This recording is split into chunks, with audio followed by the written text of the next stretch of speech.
Sa kauna-unahang pagkakataon, ginawang mas bukas sa publiko ang pag-turnover ng 2026 National Expenditure Program sa Kamara na pinangunahan ni House Speaker Martin Romualdez.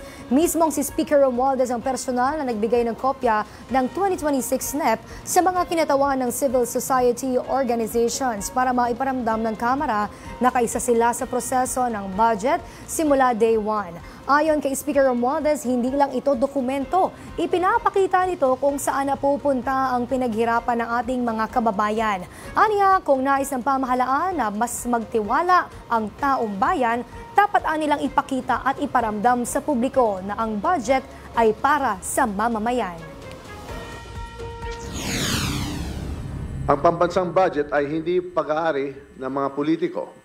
Ito ay pera ng bawat Pilipinong nagbabayad ng buwis. Kung pera ng taong bayan ang pinag-uusapan, dapat taong bayan din ang nakaalam